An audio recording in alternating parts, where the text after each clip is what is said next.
2 when he got there. The match would have been good, but I don't think it would have lived up to the expectations that people have for it. I mean, people always think of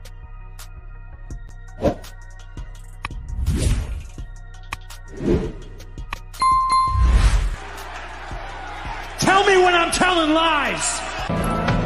Let me in.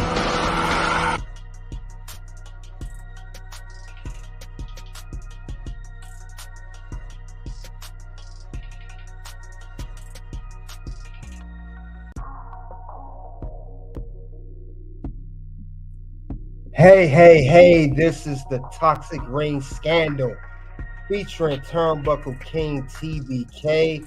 Got another good one for you guys today. And I'm going to talk about today why there was no Sting versus Undertaker at WrestleMania, yet we are here for another dream match that never happened, and also never happened on the biggest stage of them all, which all we know is Wrestlemania. We are here at the locker room. Make sure you get a seat. We are definitely going to get into this one. We'll talk about why this did not go down, but definitely, we're going to the factors of what could have happened. Also, have interviews by Sting and Undertaker talking about this match, and then we'll see what led to it, what could have happened. But man, definitely something to talk about. We're going to talk about it. No doubt about it. Let's see. Before we begin this whole scenario of the woulda, shoulda, coulda, let's see who came into the locker room tonight. Garage, salute to you. Thanks for coming out to the locker room tonight on my side of the fence. You said congrats on 3K subs. I appreciate it, man. Yes, that is true. We are definitely here. We are at 3,000 subs on the Toxic Ring Scandal. But allow me to reintroduce myself. My name is TBK.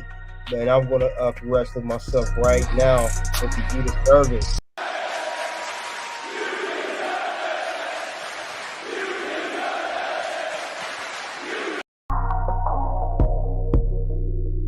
Now, with that being said, later this week, maybe the Tuesday, but not Tuesday, definitely this week, there will be a 3K celebration and a monetization celebration. This channel has been recently monetized, as I stated before. There will be a celebration to celebrate that, and also the recent 3,000 subs on the channel. Thank you, everyone, for your support from the beginning to the middle to right now, currently. I appreciate it all. Yes. Let's go 4K subs. Yes. Now, what we're going to do is I'm going to talk about the match that could have happened, which was Sting and Undertaker. Now, what's crazy is this is even bigger than Hogan versus Flair, because Hogan and Flair at least wrestled each other while they was in their primes. But Sting and Undertaker never wrestled each other, period. Now, we know they did early on their careers. It was untelevised. Way before the Undertaker was the Undertaker, he was still mean Mark Calaway. We get that. But we mean Sting, prime Sting versus Undertaker, prime The Undertaker. Now, think about it is with these two guys, man. These guys definitely could have had a match. We could have had the WCW versus the WWE, Sting and Undertaker. And I want to say here that the reason I think it never happened, it could be a number of things. It could be bad timing. It's not ego so much in this case, but bad timing and poor decisions. So I will get into that. But this is what I think are the main reasons for why this match never went down. Bad timing, poor decisions. The time was always bad between Sting and Undertaker, and poor decision making also led to why this match never happened and why it never was. So definitely. And also, you guys hit the like as you come into the locker room. Make sure you hit the like button, giving us good content here. Let's keep that going. But yeah, I believe these were the main key factors. And of course, we gotta add VKM, Vincent Kennedy McMahon. Is so obvious, but besides him, it's definitely a bad time in poor decision making due to these two never being WWE until many years later. Also due to Undertaker was not exactly up to speed as far as physical shape wise like he used to. And the same could be said for Sting. But other than that, I think these guys, had they had the match, it would have been another Goldberg versus Undertaker, and we didn't want Boss Fest. But I will say that it was one of the most hyped matches of all time. We hear of Hogan versus Flair. We hear of Stone Cold Steve Austin versus Goldberg, or Stone Cold Steve Austin versus Hulk Hogan. But the one we hear the most of them all was Undertaker versus Sting. The Phenom versus Sting. I think WWE called him the Vigilante. The Stinger versus the Phenom never ever happened. We know that Sting was big in WCW, one of the cornerstones of WCW. The Undertaker was one of the cornerstones of WWE. These guys are rough. Undertaker is a little bit younger than Sting, and they got into the business maybe a few years apart of each other. Been in business around same amount of time over several years. I know Sting was born in 59. Undertaker was born in 65. So Undertaker's 59 right now. And if that's the case, Sting, if I'm correct, Sting is 65. So these guys are not that much in age difference apart, but these guys are definitely legends in their own right. It's just a shame we never got this match of Sting versus Undertaker. Definitely a shame. I wish it could have happened, but it didn't. But what can we do about it? Nothing. The match will never go down. But we can't talk about it, which I am going to do, and definitely going to talk about the whole dynamic of WCW's own versus WWE's own. Two megastars, two legends, two veterans, never had the one-on-one match. And there were so many times that this match had been teased over the years. Unfortunately, we never got it. Could have happened many occasions. One, back in the 90s, and definitely after WCW was purchased by WWE in 2001.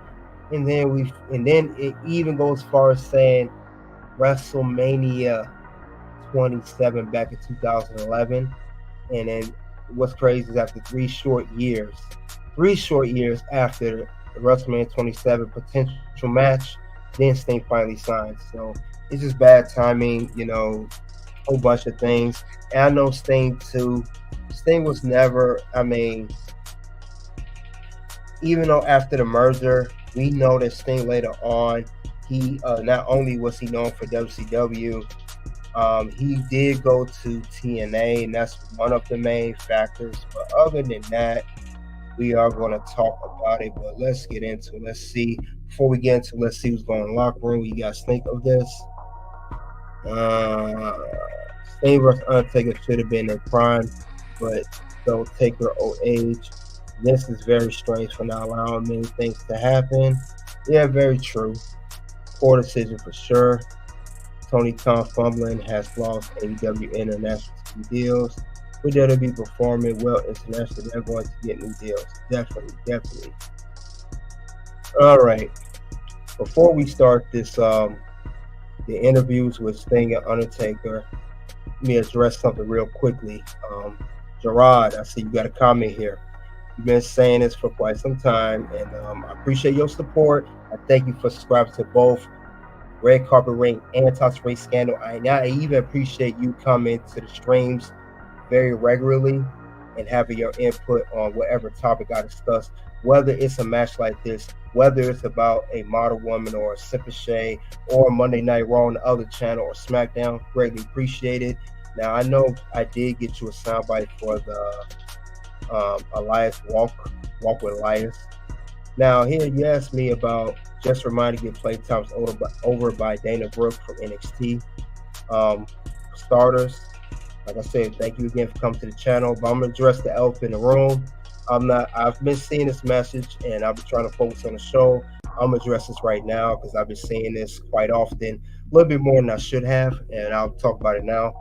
I don't mind, doing stuff like that for you, Gerard. Think about it is, as I stated earlier, this is a montage channel, and you also asked me before, you have a PayPal account, and I stated yes. I even had it highlighted at the top of the screen for the banner. And thing about it is, it takes a lot of work to do what I do. And this is Toxic Ring Scandal. This is the locker room. This is not Burger King where you have everything away. And this is definitely not the freebie show.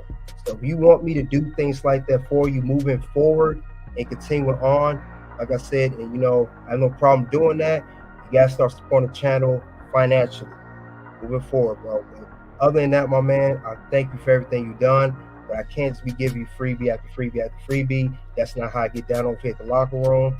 That's plain and simple. Now, with that being said, we're gonna continue on with the show. Let's talk about Sting and Undertaker both talking about these matches of why it did not go down. Definitely got to talk about it. So definitely. All right, I'm gonna pull up Sting. Sting did an interview back at WWE 2K18. I think it's the video game they was promoting. So we're at 24-18. They do it the year before. So we looking at 7 years ago. So we'll play the interview. I know it's WWE based. I don't want to get no copyright. So you will see the screen of Sting, and then we'll play the rest in the background. With that being said, allow me a few minutes, and let's continue on with Sting talking about the dream match. And then later on, I'll react to that, then play Undertaker as well.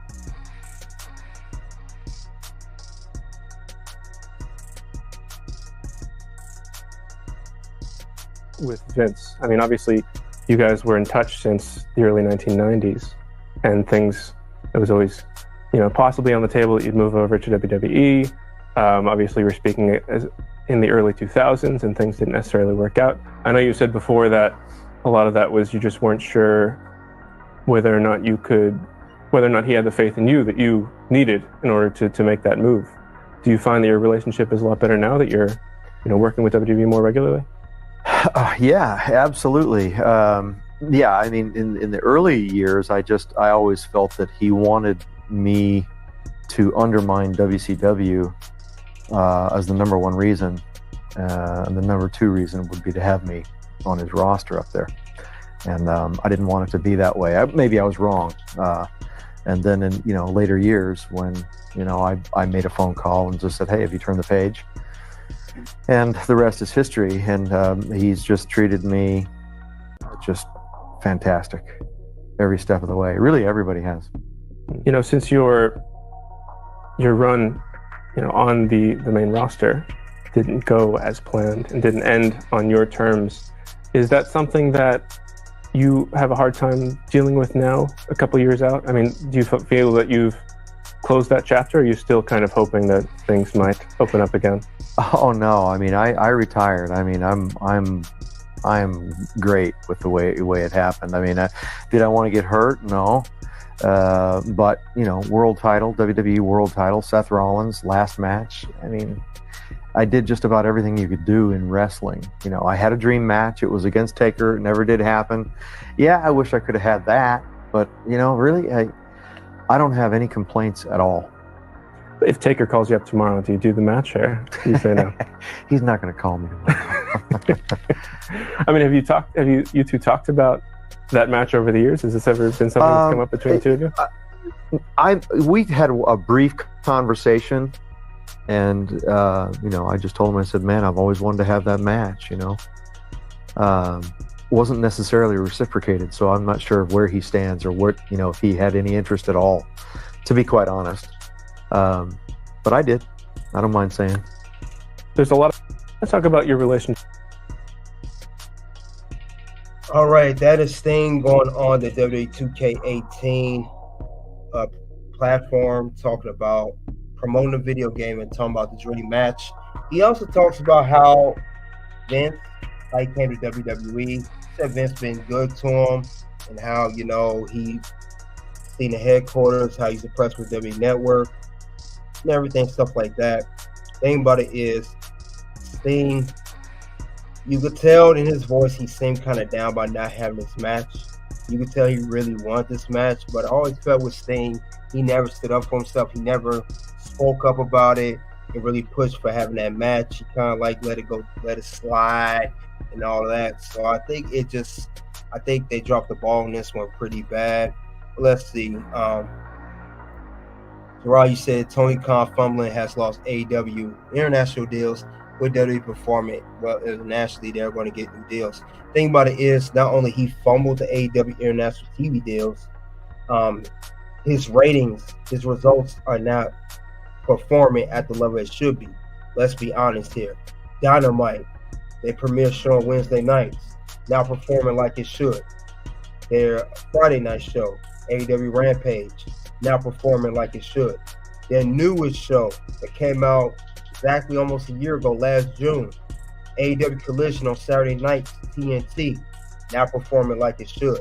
So those are very, very important factors of why they have not got any big international deals. We know WWE has the 10-year deal with Saudi Arabia. We know they just did Backlash in France. We know they have Clash at the Castle.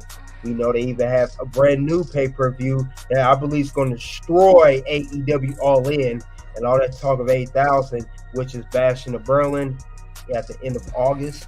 So definitely it's going to be something that they're going to look into. Now, say if they fought, Undertaker will most likely win, but the feud would have been epic. Yeah, I think Undertaker definitely would have went. Undertaker getting over. I wouldn't see Sting being over, but you know, that's just me. That's my opinion on that particular match. Now, you know, another thing about Sting just I just don't thing about Sting, like I said before, his timing was always off.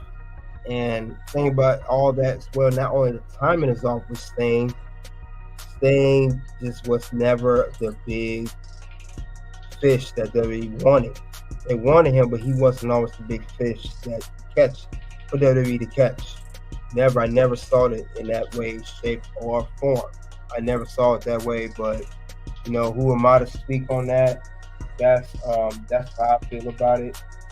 So WWE could definitely did a lot more regarding this whole thing. And like I said, Sting, I think he was maybe try to hit at the match had he got not injured in 2015 in the Seth Rollins match. And I think he's still down that the WWE run did not go as planned. It didn't go down as planned. So that's the way I see it. But other than that, though, Sting, you know, he said he went out and said it. Wish could have 3 matches, but didn't. So other than that, though, I know Undertaker also talked on his match, and it's on his podcast, which is 6 Feet Under. So we're gonna see what Undertaker has to say about it. He just spoke on this recently, on this whole match that could have been. But we'll see what the case could have been. What did Undertaker feel about this? Is it something that, you know, could have avoided this? Maybe something that stopped it, or maybe someone said something. Who knows what the case may be? But I do know this. It's about to go down. We got Undertaker here talking about the potential match on his brand new podcast that just came out with last year, doing very well. And we're going to see what Undertaker felt about the match. Definitely. Let's see, before we get into it, let's see who else came in the locker room here. Mr. Legendary Jelly, welcome to the locker room. Let's see what your comment got to say. You said, I met both guys like 6 months apart in 2020 and 2021. Both are class acts. I spoke in a Sting. I told I will find footage of the WCW match. He was dying of laughter. That's amazing. Man, you met Undertaker and Sting. You met two legends 6 months apart. Okay, how was it meeting the Undertaker? They say he's very chill dude in real life. I wonder if that's the case, Mr. Legendary Jelly.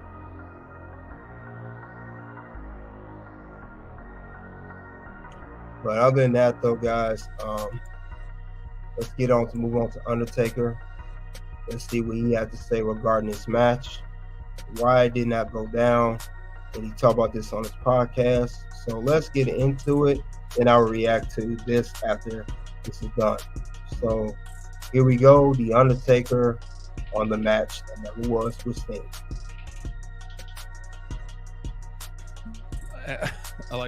I understand runs. What a run. He, I think, got in the business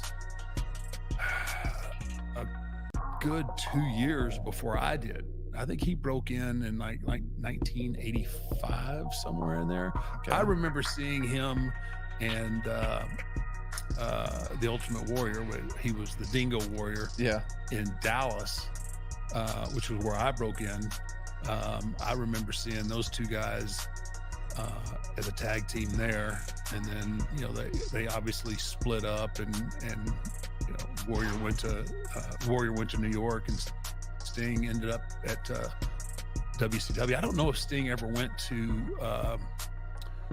work for Mid-South, but I mean, what a run he had with WCW. I mean, he maybe the face of WCW when you think about at times, definitely. Yeah. I mean, obviously they had some big stars, and but I think, he's one of the cornerstones of that company, early 90s through the 2000s. I mean, he was just, I don't think there was anybody in that company that was any bigger. He did something very similar to you. I mean, he did a character change. Yeah, that was a big one. Yeah, it was a big one, and it's always a roll of the dice, and it really is. People can either accept it, or they can crap all over it. And it was cool. It was kind of I think it was kind of what's the movie, The Crow theme, kind of a deal. Yeah. It was kind of a dark deal. So I wonder now, like everywhere I go on any given day, I get the question. Yeah. I always call it the question. Like when I do the One Dead Man show, I just wait with, I was like, when's it coming? Because I know it's going to come, and it's always like, why didn't you and Sting ever have a match, or why didn't this happen or that happen? Which would have been, man, that would have been huge box office. It just didn't work out.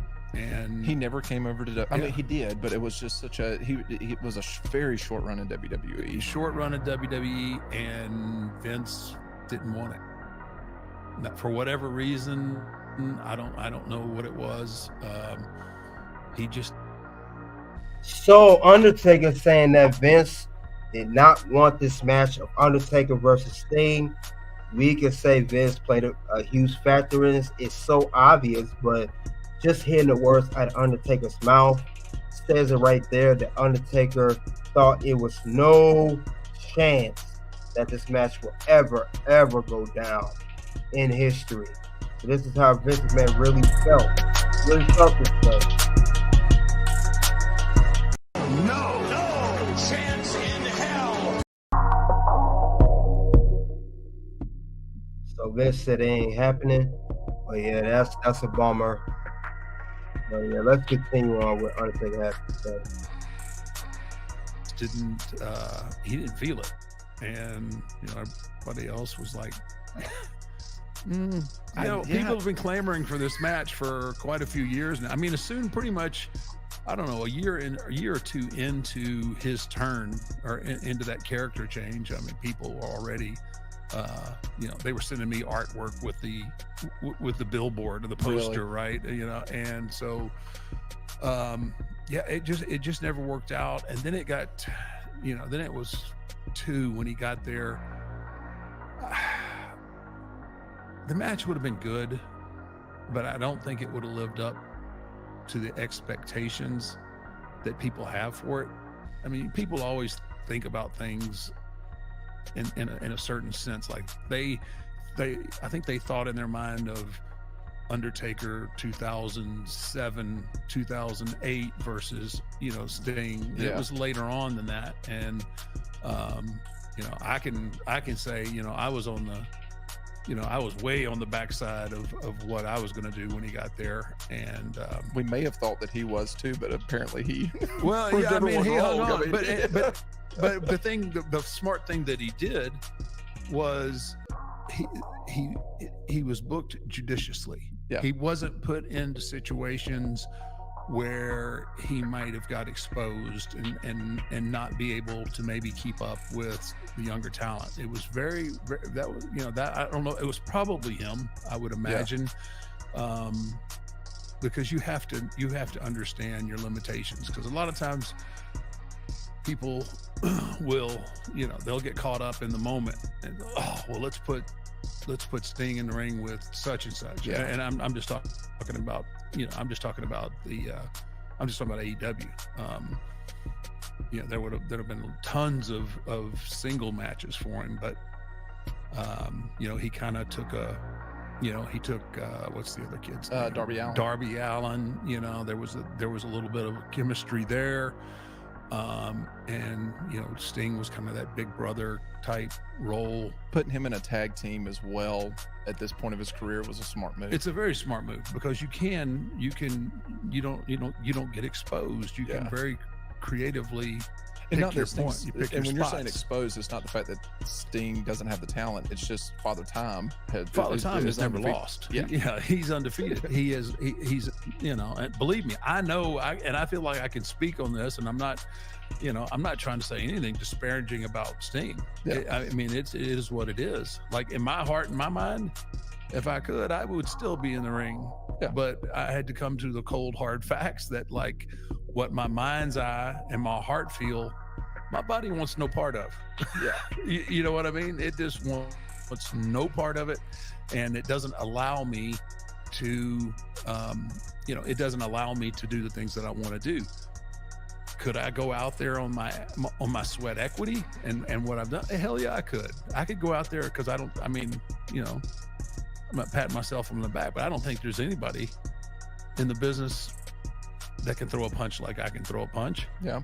And, I can choke slam. I'm not messing up my brand new knees with a tombstone. But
it just never worked out. And then it got, then it was 2 when he got there.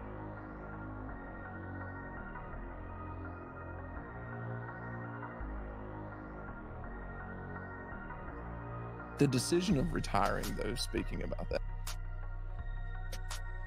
Okay, that is Undertaker talking about why the match never happened. He also talked about the prime of himself Sting, how these guys could never ever have a match due to the way they was in physical career and everything else of sort. DDE, salute to you. Thanks for coming out, man. You said Undertaker in his prime versus Sting, and his prime would have been a banger. I agree. Definitely would have been a banger. Like I said, still think about that match sometimes now, while we still never got it. And we know that it was teased. The closest we got to that match was WrestleMania, as you see on here, is WrestleMania 27. That's the closest we got to that. And this was the poster for it. That would have been a very good poster had it went down. But other than that, I know Wrestlemania, they talk about it as well.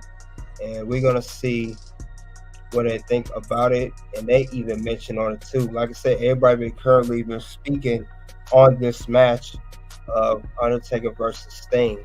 So let's see what else they have to say about it. One second, let's get that going a second.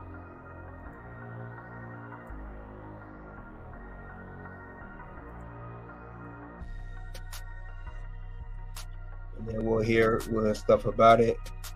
Let's see.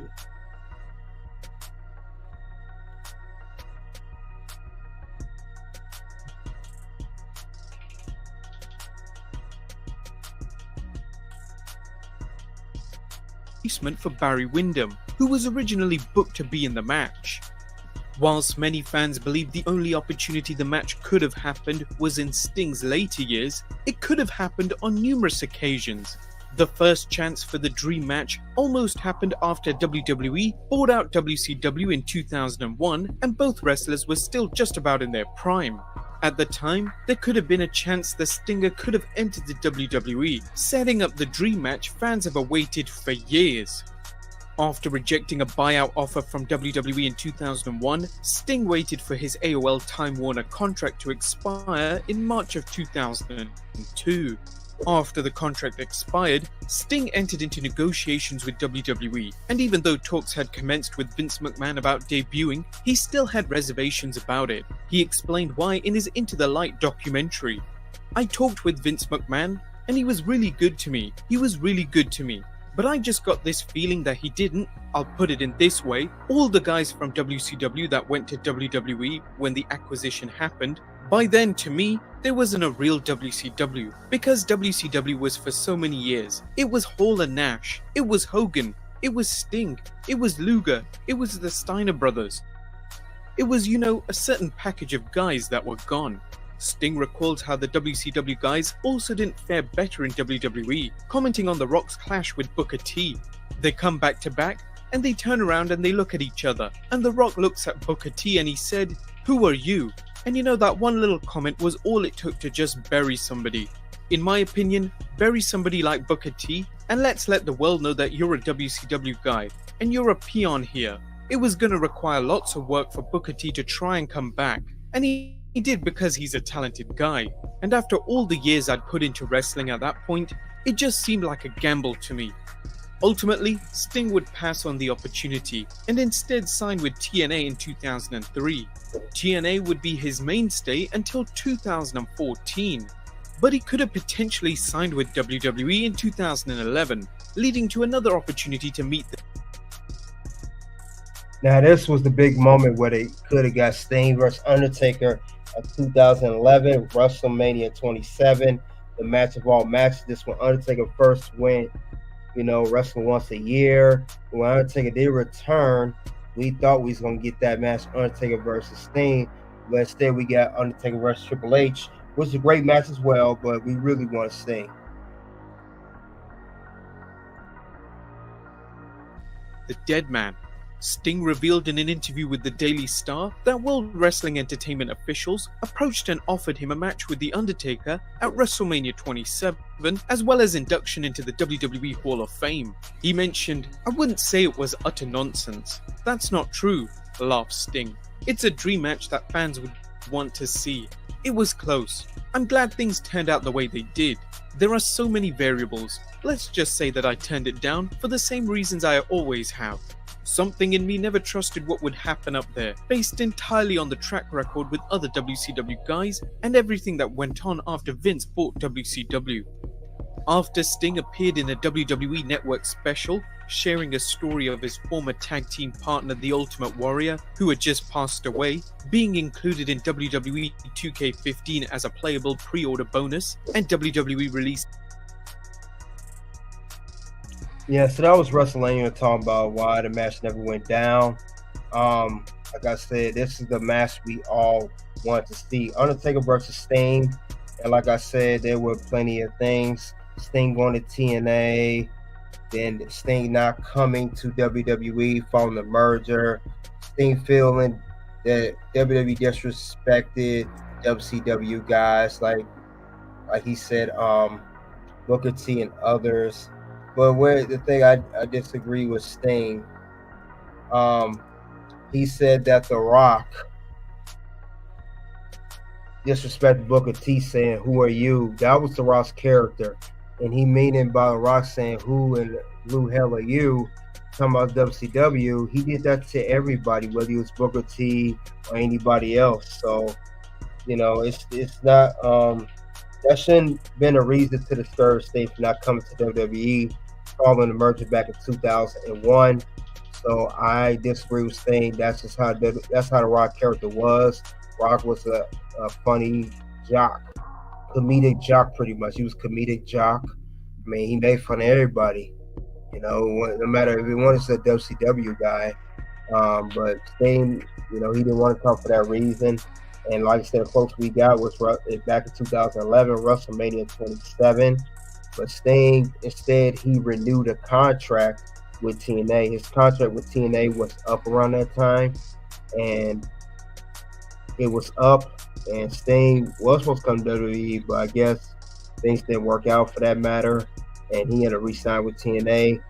I think he left. What's crazy is he turned that down in 2011, only come a few years later in 2014. Now I would say this: there were rumors over the years stated that Vince McMahon did offer Sting to come to WWE and get the match with Undertaker, but Sting turned it down prior. And what I mean by prior, I mean back in the early 90s, back with Ric Flair, when he came, had his little run with the WWE Championship. He went back to WCW. I heard rumors float around that Sting was offered to come to WWE, you know, around when he was still NWA, the blonde Sting, Surfer Sting, and Vince asked him for it, and Sting turned it down. And I think Vince felt some type of way towards Sting, meaning he did not ever get that match. And Sting came many, many years later. So that's how I feel about that. See you guys think. It could still happen at WrestleMania 41. I seriously doubt that. Nicholas Woodall, what's going on? Mr. Legendary Jelly said, "Old Taker is very quiet and chill.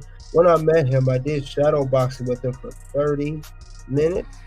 There's no footage of it because my friend and everybody else who was there was dying of laughter." Oh, that's cool. Matt Undertaker, man. That's really, really dope, man. At least you got a chance to experience that. But yeah, I don't think that match is going to happen at WrestleMania 41 or any WrestleMania for that matter. Sting is indeed retired this time. And Undertaker, as he stated in the interview, that, you know, Undertaker's got hip replacement surgery, new knees. He said he didn't want to ruin that by doing tombstones. So, man, I know Undertaker really still itching to get back into the ring, and he does not like the fact he's retired, wish he could wrestle forever. But as he stated in the interview on this podcast, Father Time is undefeated, and then ultimately you're going to have to hang up your boots at some given point in your career, whether you like it or not. You got to retire at some point. Oh, I'm sorry, 30 seconds. That's what I thought you said. I meant to say 30 seconds. I don't know why. I see the dot there. It was 30 seconds. I don't know why I said 30 minutes. But thank you for correcting me, Mr. Legendary Jelly. And that is, like I said, a good experience for being with the Undertaker. But yeah, other than that, guys, this was a good scenario. Now, let's do the recap here. We talked about why it never went down. What were the key factors? Vince McMahon, timing, and poor decision making. And I mean that on Vince McMahon and also Sting's end. Sting made very poor decision making as well.